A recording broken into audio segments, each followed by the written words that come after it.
This is how God led me to Orthodoxy. Up until a year and a half ago, I had no idea what Orthodoxy even was. When I became Christian 4 years ago, all I knew about was Catholicism and Protestantism. And I was very turned off to Catholicism because the Protestants always say that Catholics worship Mary, Catholics, worship saints and pray to saints, and that's weird.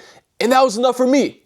I was like, that makes sense. I don't need to research this. Yeah, Catholics, man, they're heretics, and I'm never going to be Catholic.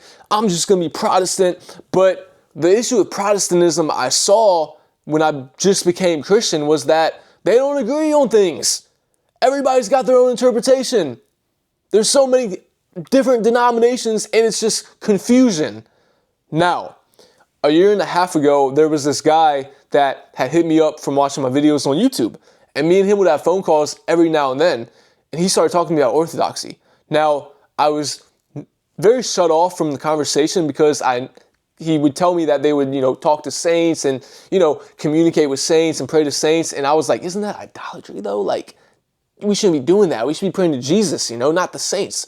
And he would explain to me that prayer is just communication. So you don't have to worship saints when you communicate with them. You can ask the saints to pray to God for you. Just like your pastor prays for you or your mom and dad prays for you. And slowly but surely, that seed began to blossom. And then one day it just clicked. And I'm like, okay, I need to go to Orthodox church. But I put it off for a year. And then when I was in the sauna, this is where things get crazy. Because the guy I was talking to on the phone, he's Dominican and his name starts with the letter J.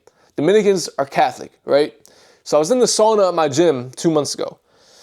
And there's this guy that comes in, he's talking to his friends, and I just had this nudge to talk to him. So I started talking to him about God. I don't ease into it. No, I'm just talking to him about God. And he tells me he's Orthodox. And I'm like, interesting. Then he tells me he's Dominican. And then he tells me his name starts with the letter J. And I'm like, what the heck? I know 2 Dominican guys that are Orthodox. That name starts with the letter J. And both of these guys are just pouring into me knowledge and history and theology and telling me to study the early church and to go to an Orthodox church. So the next week, I go to an Orthodox church after putting it off for over a year. And then I buy this book, the priest that the church recommends. I buy this book, Orthodoxy and Heterodoxy. And I buy the book and I'm just like, oh my goodness. The fallacies in Protestantism, the inconsistencies in Protestantism, contradictions in Protestantism. What am I doing? And I just hit an end point in my Protestant walk. Because for 4 years, I've had this question deep down within me of who is right? There has to be a right church. But in Protestantism, everybody contradicts each other. And it's all about, oh, well, I believe this, my interpretation's that. And there's just so much confusion. And how does the honest believer find a church? Oh, I got to find a pastor that I like. I got to find theology that I agree with. I got to find, the worship band needs to play music that I like. But with Orthodoxy, it's partaking in the sacraments. It's like heaven on earth. It's consistent with the teachings of the early church, which is a big one. And I can't believe I've never had that thought. I guess with Protestantism, you're very busy, with the self-help and listening to sermons, doing your Bible studies. No one ever talks about studying the early church, the apostles, disciples, and their disciples, and their disciples.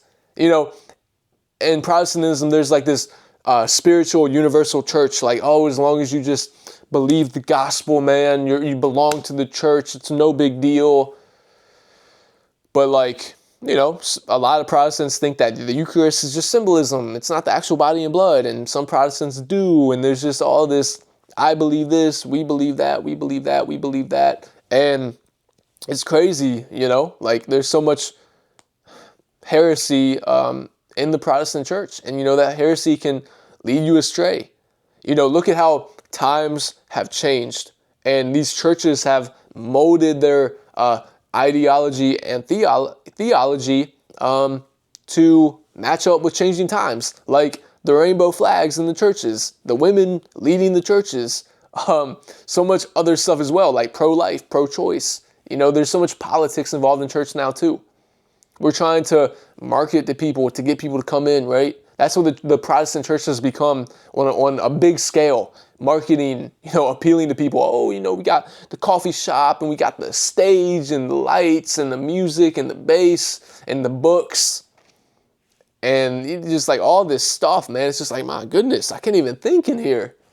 And the TED Talks, we all know about the TED Talks. But yeah, that's how I found about Orthodoxy. I had no idea what it was. I thought that there was no true church. I thought it was just subjective to everyone. And as long as you believe in the gospel, Jesus died on the cross, he rose from the dead. What he did, puts me back into a relationship with God, and that he paid the fine for my sins. As long as the churches believe that, we're all good. But there's never going to be like 100% truth, right? Everybody's just going to have, you're going to have dogma, which is the small stuff, right? The small stuff. And then you have doctrine. But the fallacy with this mindset is that something big to me might be small to you, and something small to me might be big to you. So who has the authority to declare what's doctrine and dogma, what's big and what's small?